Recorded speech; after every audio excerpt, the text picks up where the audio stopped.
Dasar Negeri 2 Tasegaran Sekolah Dasar Negeri 1 Lempu Kibang ada 3 lokal kelas tidak bisa dipergunakan lagi sehingga murid kelas 4, 5, dan 6 mengungsi ke ruang perpustakaan dan musola dengan kegiatan belajar mengajar gunakan meja dan para murid duduk lesehan di lantai ubin. Sangat miris keadaan gedung yang sudah rusak parah ini, kemanakah dana BOS untuk perawatan setiap tahun untuk sekolah tersebut?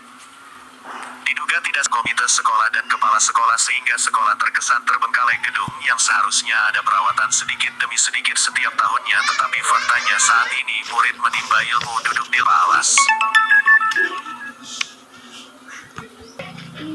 Hah? Kelas 4 ya. Belajar lesehan duduk di sini lama nggak? Udah lama belum? Udah lama ya? Oh, lebih ya? Oh gitu. Terus alas duduknya nggak ada ya kalian? Oh, ya. Dingin nggak sih dek? Duduk dingin ya? Oh, dingin lah. Apalagi kalian duduknya di lantai ya. Terus harapannya adik-adik ke depannya apa dek? Maunya apa biar ini? Biar ini ya ruangannya dibagusin ya. Oh, jadi gitu ya. Jadi lebih enak nyaman belajar pakai duduk di atas kursi kan? Oh iya. Dek, ini kelas berapa ya dek ya? Kelas 6 ya.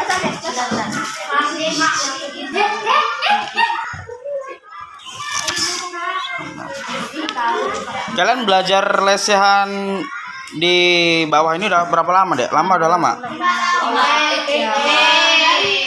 Dari awal semester semester 1. Udah lama ya? Udah. Oh. Alas duduk kalian di lantai ada nggak sih? Nggak ada ya. Dingin nggak sih kalian duduk di bawah lantai kayak gini? Iya. Ya.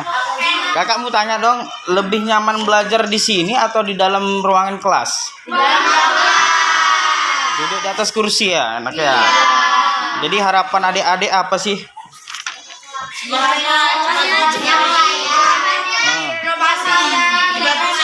Bagusin. Ruangannya dibagusin lagi ya. Oh, biar ada tempat itu duduk kursinya ya. Oke. Narasumber yang tidak ingin disebutkan namanya bingung untuk mencari dana tambahan 40%. Kami tidak ada sinkronisasi dengan pihak sekolahan. Yang kedua, tentang pembangunan ataupun keadaan sekolah di kami sudah ambruk, itu yang membuat keluhan utama ini Pak ya? Keluhan atau masyarakat ada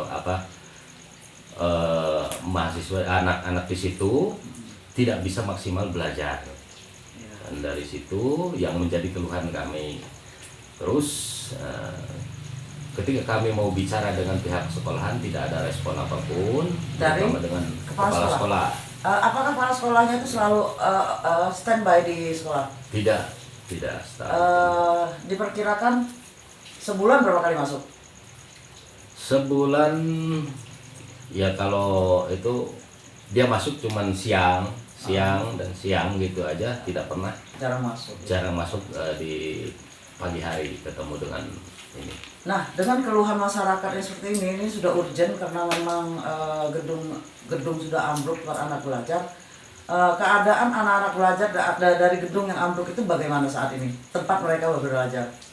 Anak-anak sekarang belajar lesehan di musola, di ruang perpus. Sangat urgent sekali. Sangat urgent sekali, sangat memprihatinkan sekali karena sampai anak-anak itu kurang maksimal untuk belajar. Nah, bagaimana alokasi dana BOS ke sekolahan ini? Sampai ada gedung yang bisa sampai ambruk kayak gini tanpa pemeliharaan. Bagaimana kepala sekolahnya? Kalau tentang ini prediksi kami ya, karena ini saya lihat dari fakta, kalau memang itu tersentuh oleh dana BOS, saya yakin bangunan seburuk apapun tidak akan roboh sampai ambruk kayak gini. Ya.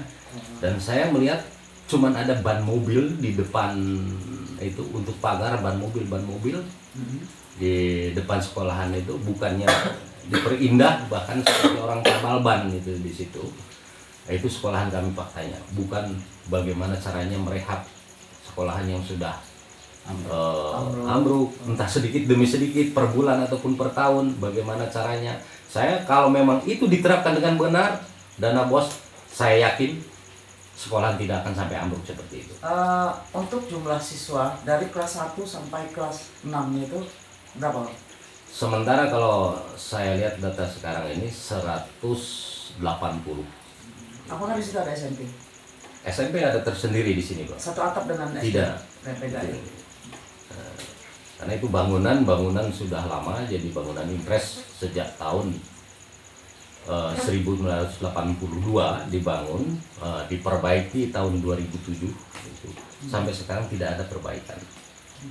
Dan menurut informasi, kepala sekolah sudah mengajukan proposal ke dinas pendidikan berkali-kali. Itu menurut informasi kepala sekolah sendiri pernah menandatangani proposal apapun. Itu bahkan menurut cerita dia, dari bibir ke bibir dia sudah bawa uang untuk sebagai pelicin. Ini terus terang saya katakan karena saya sudah tidak tahan. Dia membawa uang entah ke siapa dengan membawa proposal tersebut, tapi sampai sekarang nggak ada respon. Nah, itu entah dana BOS entah apa yang dipergunakan, namun ceritanya seperti itu. Yang memberikan ke dinas pendidikan itu Bapak ya. Itu, tapi faktanya tidak ada respon sama sekali hingga kami mengajukan melalui pemerintah setempat. Sampai saat ini ya? Sampai saat ini, alhamdulillah oleh pihak Kecamatan Lambu Kibang direspon, lalu Kecamatan Lambu Kibang mengajukan ke pemerintah kabupaten.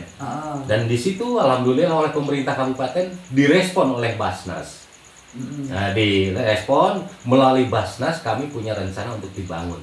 Jadi ini belum terlaksana. Belum terlaksana, baru tulis-tulis doang berarti ya. Tulis-tulis doang, dan kita mau deal perencanaan ini setelah nanti ada keputusan dengan wali murid. Perkiraan untuk tiga kelas tersebut itu kan sudah ambruk, itu berarti direhab ya. Membutuhkan biaya berapa? Kalau itu membutuhkan berkisar 120 juta. 120 juta. Apakah itu dari Basnas turun sebesar itu?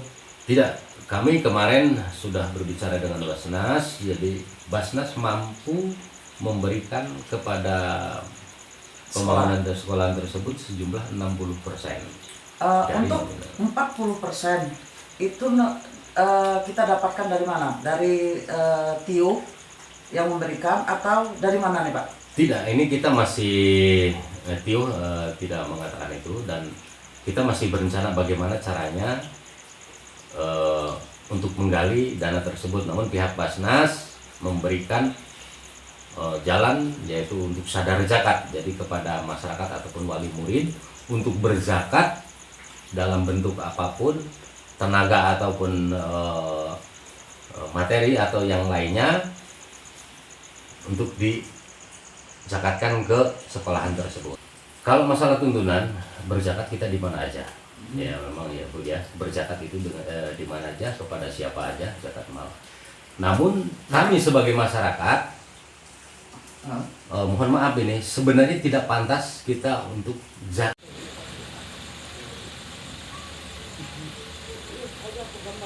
Terkait sekolahan, gedung sekolah 3 kelas yang ambruk.